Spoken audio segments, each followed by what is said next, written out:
اچھا مفتی عامر صاحب، اب ظاہر ہے ہم جب رمضان میں بھی جب فقہی مسائل پوچھ رہے ہیں تو ہم یہ کہتے ہیں کہ بھائی ظاہر ہے دامن حکم میں جتنی گنجائش ہے اس حوالے سے آپ ایک عمومی بات بتا سکتے ہیں، باقی تو ہر کوئی پھر اپنی اگر ڈیٹیل سے کسی کو جاننا ہے تو وہ اس طرح کرے. لیکن ایک سوال یہ ہمیشہ ذہن میں آتا ہے نا کہ بھائی حج کن لوگوں پر واجب ہے، تو ایک تو یہ بتا دیجیے گا، اور اس میں ایک ضمنی سوال یہ کہ ہم کہتے ہیں صاحب استطاعت پر واجب ہے. تو مثال کے طور پہ کہ اگر کوئی ایسا شخص ہو کہ جس کے پاس آج اتنی رقم نہیں ہے جتنے میں حج ہوتا ہے، لیکن اس کو یہ اندازہ ہے کہ میں اتنا اگر آج قرضہ لے لیتا ہوں تو میں اتنے عرصے میں قرضہ واپس کر پاؤں گا، اور وہ قرضے کی فیسلٹی بھی ہے، تو اس شخص پر واجب یا فرض ہے حج یا نہیں؟ واجب و فرض اسی وقت ہوگا جب آپ کے جیب میں آج اتنے روپے ہوں کہ آپ وہ حج کر بھی لیں اور اس کے بعد بھی آپ کے پاس ضروریات زندگی کے لیے پیسے بچ جائیں. یہ ذرا ایک عمومی مسئلہ ایک ذرا بتا دیجیے گا، سمجھا دیجیے گا. بسم اللہ الرحمن الرحیم. وسیم بھائی، قرآن پاک میں اللہ تبارک و تعالیٰ نے فرمایا کہ وَلِلَّهِ عَلَى النَّاسِ حِجُّ الْبَيْتِ مَنِ اسْتَطَاعَ إِلَيْهِ سَبِيلًا، اور اللہ تبارک و تعالیٰ کے لیے لوگوں پر حج فرض ہے اس پر جو اس کی استطاعت رکھتا ہو. صحیح ہے.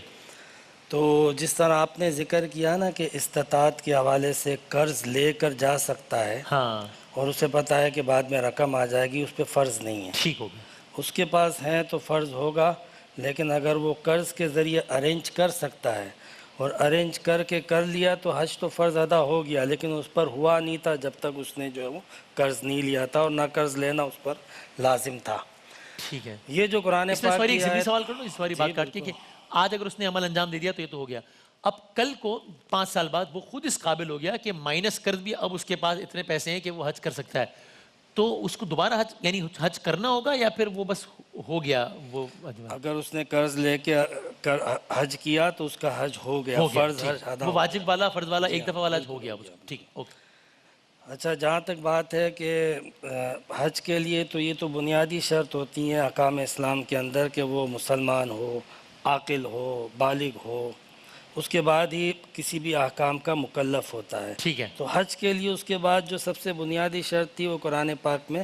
اللہ رب العزت نے فرما دی استطاعت. استطاعت میں یہ ہوتا ہے کہ مالی طور پہ بھی اس کو استطاعت حاصل ہو، بدنی طور پر بھی اس کو استطاعت حاصل ہو. ٹھیک ہے. مالی طور پہ استطاعت یعنی حج پہ آنے جانے کے اخراجات، اور اگر وہ گھر میں بڑا ہے کہ جس کے زیر کفالت اس کے آل اولاد بچے وغیرہ ہیں تو ان کا بھی بندوبست ہونا جو ہے وہ استطاعت میں شامل ہے. صحیح ہے.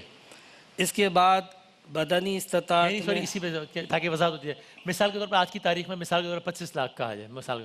اب اگر کسی کے پاس کل جمع پونجی اتنی ہے تو اس کو پتہ ہے کہ میں نے اس سے تو ٹیکنیکلی اس کے پاس اتنے پیسے ہیں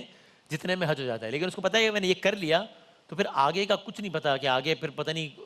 روزگار زندگی، تو اس پر ہوا یا نہیں ہوا؟ آگے کا تو نہیں، لیکن جب وہ حج کے لیے جائے گا اور حج پہ جاتے ہوئے جو اس کے زیر کفالت اس کے بال بچے ہیں یا جو بھی ہیں ان کے اخراجات بھی اس کے پاس ہیں تو پھر ٹھیک ہے وہ جا سکتا ہے. اچھا. اگر ان کو بھوکا چھوڑ کے جائے گا تو اس کو اجازت نہیں ہے، پھر اس کے اوپر فرض نہیں ہے. یعنی اس سے حقوق العباد کی اسلام کے اندر اہمیت پتہ چلتی ہے کہ اللہ تبارک و تعالیٰ جب اپنے فرض کے لیے بھی بلاتا ہے تو وہ اس طرح نہیں بلاتا کہ تم جو ہے وہ اپنے حقوق العباد کو اور اپنے رشتے تعلق کو اس طرح بے سر و سامان چھوڑ کے آ جاؤ. تو اس سے اہمیت پتہ چلتی ہے. فقہا نے صاف طور پہ لکھا ہے کہ جو کفیل ہیں اس کے زیر کفالت ہیں، کفیل پر لازم ہے کہ ان کا بھی راشن بندوبست کر کے جائے. اچھا کیا. اور اب یہ ہوتا ہے نا ایک آپ بھی پھر بتا دیجیے کہ مثال کے طور پہ اب ایک سیونگ رکھی ہوئی ہے کہ جناب بچی کی شادی کرنی ہے اگلے سال، اس کے لیے 25 لاکھ روپے رکھیں، تو اب اس آدمی پہ حج ہو گیا ضروری کرنا کیونکہ بھائی 25 لاکھ کا جو رہا ہے تو حج کرو، یا وہ کہے کہ میرے ایک جواز ہے کہ شادی کرنی ہے اگلے سال اور تو وہ اس کے لیے رکھے پیسے، کیا ہوگا؟ دیکھیں یہ شادی جو ہے نا یہ تو ہماری ایک دنیاوی ریکوائرمنٹ ہوتی ہے جو اخراجات ہیں، تو اس کی وجہ سے وہ جو شریعت کا ایک فرض یا واجب ہے جس کی وجہ سے یا وہ مال و اسباب جس کی وجہ سے فرضیت ثابت ہو رہی ہے وہ ساقط نہیں ہوگی. لیکن اس میں یہ ضرور ہے کہ یہ بھی ایک بات ہے کہ اگر وہ 25 لاکھ کا حج کر لیتا ہے تو واقعی آگے بچی کے لیے پرابلم کریٹ ہو جائے گا. اس میں پھر ہم یہ مشورہ دیتے ہیں کہ واقعی اگر وہ بیچارہ بالکل تنگ دست قسم کا ہے تو وہ پیسہ حج کے ایام سے پہلے بچی کی ملکیت میں کر دے، آدھا اسے کر دے آدھا اپنے پاس، تو پھر وہ رہے گا ہی نہیں اس کے پاس. وہ مالی کی 12 لاکھ کا رہا، اس کو شرعی ہیلہ کہتے ہیں کہ وہ اب اصل میں عبادت سے نہیں بھاگ رہا بلکہ اس کی شرعی مجبوری ہے، اس وجہ سے اس کو یہ مشورہ دیا جاتا ہے. تو پھر وہ اگر فرض کر لیں مکان بنانے کے لیے پیسہ جمع رکھا ہے اور فوری پیمنٹ ادا کرنی ہے تو مکان حاجت اصلیہ میں آتا ہے، تو وہ پیسہ حاجت اصلیہ میں مستغرق کہلاتا ہے، مشغول کہلاتا ہے، اس پر حج فرض نہیں ہوگا۔ اس طرح یوٹیلیٹی بلز ہیں، کوئی انسٹالمنٹ وغیرہ دینی ہے، بی سی بھرنی ہے، اسی طریقے سے علاج معالجہ ہے، گھر کے اخراجات کے، اگر وہ نکال دیں تو یہ نصاب باقی نہیں رہتا، تو پھر اس پہ حج فرض نہیں ہوگا۔ یہ بھی واضح کر دیتا ہوں کہ یہ کب ہم مال کا حساب کریں گے۔ ویسے تو حج کے ایام 2 ماہ 10 دن ہوتے ہیں، شوال کا مہینہ، ذی قعدہ اور ذی الحجہ، یعنی شوال میں کسی نے حج کا احرام پہن لیا تو وہ اس سے حج کر سکتا ہے، ٹھیک ہے نا۔ لیکن علماء فرماتے ہیں کہ جب آپ کے علاقے سے قافلے روانہ ہو رہے ہوں ان دنوں میں آدمی اپنا یہ حساب کتاب کرے گا، جیسے ہمارے یہاں قرآن اندازی کے لیے کہتے ہیں پیسہ جمع کرائیں، قرآن اندازی ہوگی، اس ٹائم میں دیکھیں اس کہ ٹائم بس اپنے آپ کو دیکھیں فائنینشیل پوزیشن جی کیا ہاں۔ تو ٹھیک ہو ایک گیا۔ جو مفتی صاحب نے ارشاد فرمایا اس سے تھوڑی سی میں اور وضاحت کر دیتا ہوں کہ جو مفتی صاحب نے فرمایا بالکل ٹھیک مسئلہ ہے کہ اگر کسی پہ حج فرض نہیں ہے وہ پیسے لے کے چلا جاتا ہے اور فرض کی نیت سے کر لے، فرض ادا ہو جائے گا، ہو گیا، اچھا ٹھیک ہے نا، فرض ادا ہو جائے گا۔ جیسے بعض خود آفس والے بھیج دیتے ہیں، کوئی دوست ملا کے کر دیتے ہیں، لیکن یہ شرط یہ ہے کہ یا تو فرض کی نیت سے کرے اور یا مطلقاً نیت سے، بس میں حج کر رہا ہوں۔ اگر خالصتاً نفل کی نیت سے کرے گا نا تو پھر یہ نفل کہلائے گا اور آگے جب کبھی پیسہ جمع ہوگا دوبارہ کرنا ہوگا۔ اس لیے مشورہ یہ ہے کہ جو اس طرح جاتے ہیں کہ جن پہ اصلاً حج فرض نہیں ہے، اللہ نے اسباب بنا دیے، وہ فرض حج کی نیت سے ہی کریں۔ فقہ نے فرمایا ان کا فرض ادا ہو جائے گا، آگے کبھی مالی کے نصابوں کو دوبارہ کرنے کی حاجت نہیں ہے۔ صحیح۔ آپ سوری، آپ شرائط میں آپ کچھ مکمل کر رہے تھے بات وہ آپ؟ جی میں یہ عرض کر رہا تھا کہ اسی طرح راستے کی استطاعت ہونی چاہیے، یعنی اگر راستہ جو ہے وہ پرامن نہیں ہے، پرخطر ہے، راستہ جو ہے وہ اس کو نہیں مل رہا، تو ایسی صورت میں سواری نہیں، ایسی صورت میں اس پر واجب نہیں ہوگا۔ بعض اوقات اگر موجودہ دور کے اعتبار سے دیکھیں تو پابندیاں عائد ہو جاتی ہیں فلائٹ پر بھی اور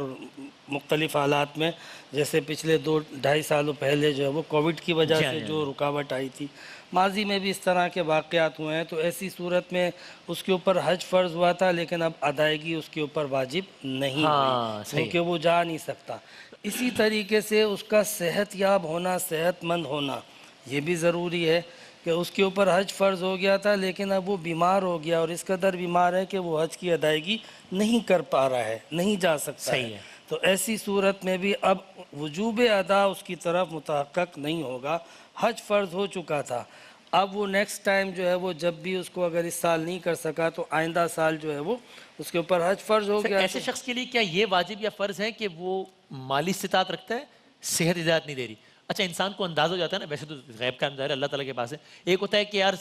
ابھی طبیعت خراب ہے یہ ٹھیک ہو جائے گا انشاءاللہ، ایک ہوتا ہے انسان کو اندازہ ہوتا ہے کہ اب میں عمر کے حصے میں پہنچ گیا ہوں کہ اب پتہ نہیں بس کیا ہے معاملہ، صحت اب تو یہی ہے، اب تو ہر گزرتی عمر کے ہر گزرتے سال کے ساتھ نقاہت میں اضافہ ہی ہونا ہے، تو کیا ایسے انسان کے لیے پھر یہ ضروری ہے کہ وہ انہی پیسوں سے اپنی نیابت میں کسی سے حج کروائے یا نہیں فقہی طور پہ؟ نہیں، وہ ابھی نہیں کروائے گا، اس کے لیے تو یہ ہے کہ وہ وصیت کر دے گا۔ اچھا کہ اگر میں نہ کر پایا زندگی موقع بھر تو نہ میرے بعد ملا کر تو لینا پھر ہے۔ اس کے انتقال کے بعد وہ کسی کو بھیج دے گا۔ ٹھیک ہے۔ دوسری صورت یہ ہے کہ وہ واقعی ایسا پیرالائز ہو گیا کہ ڈاکٹروں نے کہہ دیا کہ وہ بالکل ٹھیک نہیں ہو سکتا ہے۔ ہاں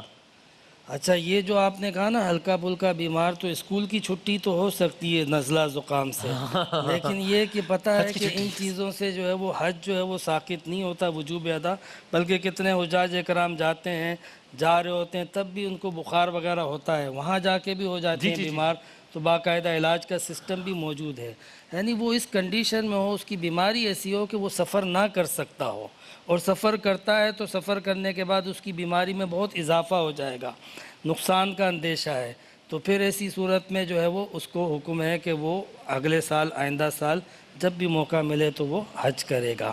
تو یہ جو حج کے حوالے سے جو آپ نے کہا نا شرائط، ایک روحانی شرط یہ بھی ہے کہ استطاعت جس طرح یہ ہونی چاہیے اس طرح استطاعت اس کے اندر جو ہے نا ایک چاہت ہونی چاہیے، ایک طلب اور ایک تڑپ بھی ہونی چاہیے، یعنی اللہ کے گھر جا رہے ہیں تو اس کے گھر جانے کے لیے، حج کے مناسک کو ادا کرنے کے لیے، اور یہ جو پوری داستان محبت ہے اس کے لیے اس کے اندر ایک تڑپ ہونی چاہیے، تاکہ وہ جب جائے تو اس سے مکمل طور پہ ظاہری طور پہ فرض کی ادائیگی بھی کرے اور باطنی طور پہ بھی استفادہ کرے۔ یعنی ایک بیلنس یہ بہت ضروری ہے نا کہ ظاہر فقہی طور پہ اراکین کا صحیح ادا کرنا تو ضروری ہے کہ اگر بتایا آپ نے کہ بھئی کنکر اس طرح مارنا ہے، طواف یہاں سے شروع کرنا ہے، یہاں ختم کرنا ہے، نماز یہاں پڑھنی ہے، تو ان کی تو بالکل کرنا چاہیے، لیکن ایک بیلنس کیا یہ ضروری ہے کہ کبھی کبھی شاید کیا یہ ہوتا ہے کہ صرف انہی میں اتنا محو ہو جاتا ہے انسان جو کہ بالکل ہونا چاہیے، میں 100 دفعہ یہ کہنے کے بعد کہ وہ جو روحانی پہلو ہے دوسرا پہلو اس سے وہ بالکل ہی مائنس ہی آتا ہے, وہ اسی پر ٹینشن میں ہی لگا ہوا ہے کہ اب یہ ہے, تو ایک بیلنس ہونا چاہیے. بہرحال دونوں میں بیلنس ہونا چاہیے. بعض لوگ جو ہے وہ روحانی پہلو میں یعنی اس کے فضائل میں اتنے ماہر ہوتے ہیں کہ پتہ ہی نہیں کہا, تو وہ بھی غلط ہے. شرائط اور فرائض کا لحاظ نہیں کرتے. تو جب آپ شرائط فرائض اور جو شریعت کے احکام ہیں ظاہری طور پہ ان کو پوری طرح پرفیکشن کے ساتھ آپ پرفارم کرتے ہو تو انشاءاللہ اس کے ضمن میں آپ کو روحانی فوائد حاصل ہونا شروع ہو جائیں گے. تو یہ جب ہم روحانی فائدے کی بات کرتے ہیں وہ نکلتے ہی شریعت کے ظاہر سے ہیں. کیا کہنا